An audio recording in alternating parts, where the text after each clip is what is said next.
Dark chocolate. Imagine a time when chocolate had no wrapper, no fancy box, just a bean so valuable that people used it as money. The Olmec civilization was the first to cultivate cacao in Mesoamerica, and then the Mayans and Aztecs made it part of their economy. People literally bought things with cacao beans. Today, dark chocolate must contain a minimum of 50% cacao, but serious chocolate lovers go for 70, 80, even 99%. That percentage tells you how much of the bar is actually from the bean versus added sugar. The higher the percentage, the less sweet, and the more intense the flavor. Belgian chocolatiers in the 19th century invented the conching process, where chocolate is ground for hours, sometimes an entire day.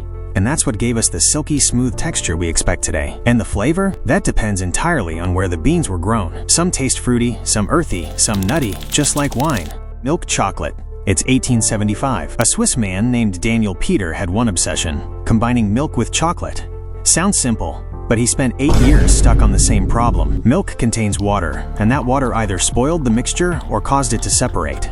Then one day, his neighbor changed everything. That neighbor was Henri Nestlé, the man who had invented powdered milk. The two experimented together and created the world's first stable milk chocolate. Today, by law, milk chocolate must contain at least 10% cacao solids and 12% milk solids. Now about that distinct sour tang in American chocolate, that comes from Hershey's original recipe, which used partially lipolyzed milk, a preservation technique necessary before refrigeration existed. People got so used to that taste that it eventually became the American standard. White chocolate. This one is controversial. Technically, it contains no cacao solids at all, just cocoa butter, sugar, and milk. So the question is it even chocolate? That debate went on for decades. Nestle launched it in 1930, but the FDA didn't officially recognize it as chocolate until 2004. Rules say it must contain at least 20% cocoa butter and 14% milk solids. Working with it is also incredibly tricky, because cocoa butter melts at body temperature, which makes molding and shaping a real challenge. That's why some chocolatiers don't even consider it chocolate. They treat it as a canvas, something to carry other flavors like vanilla,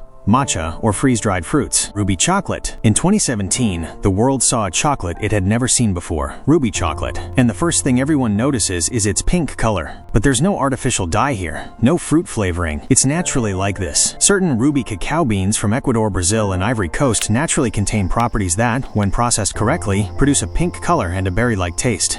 The only condition is that the beans must not be fermented. Barry Callebaut spent a full 13 years developing this chocolate.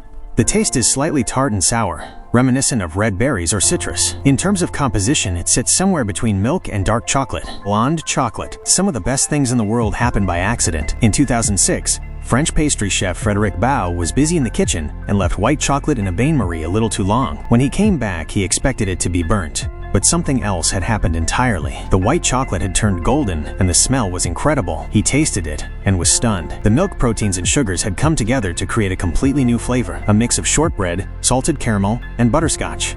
Scientists call this the Maillard reaction, the same browning process that toasts bread and browns meat. Valrhona named it Dulce and commercially launched it in 2012. Basically, it's the version of white chocolate that actually has depth. Modica Chocolate. In a small town in Sicily called Modica, there's a chocolate that hasn't changed in centuries. In the 16th century, Spanish conquistadors brought this recipe from the Aztecs, and it's been made the same way ever since. There's no conching, no refining. The sugar crystals never fully dissolve, giving it a grainy, crunchy texture.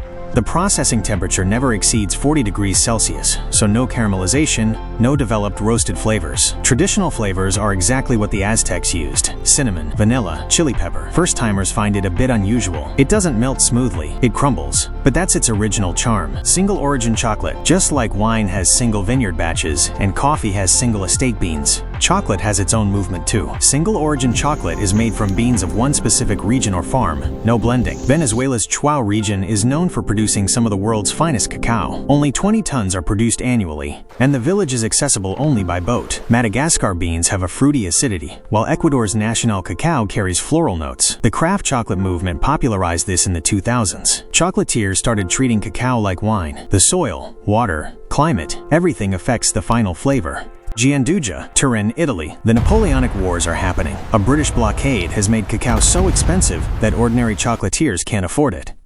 So what do? Some creative Turinese chocolatiers thought, hazelnuts are abundant here, what if we mix them into chocolate? Roughly 30% hazelnut paste blended with chocolate created something so smooth and spreadable that people went crazy for it. It's essentially Nutella's sophisticated ancestor. And interestingly, Nutella was also born in Italy after World War II. when cacao was again in short supply. The original Gianduja uses Piedmont hazelnuts, which have a more delicate and refined flavor. Raw chocolate. Roasting is what gives cacao all those developed flavors we love in chocolate, but a group of people believe that process destroys valuable enzymes and antioxidants. In raw chocolate, beans are never taken above 42 degrees Celsius. The entire process happens at low temperature. It gained popularity in the 2000s alongside the health food movement. The taste is more bitter and astringent. You don't get that smooth, rounded flavor that roasted chocolate has. The texture is also a bit grittier, but those who prefer it say you can feel the raw power of real cacao in every bite. Drinking chocolate. Remember this, the chocolate bar is a very recent invention. Thousands of years ago, chocolate was only a drink. The Mayans consumed it cold and bitter, mixed with chili, cornmeal, and water. No sugar, no milk. When Spanish conquistadors brought this recipe to Europe, the aristocrats customized it their way, added sugar, served it hot, and it became a status symbol among the elite. Today, European drinking chocolate is incredibly thick. They melt actual chocolate into milk or water, not just cocoa powder. In France and Italy, it's so thick you could almost eat it with a spoon. In Spain, they dip churros into it. And in Vienna, they top it with whipped cream and call it Viennese chocolate.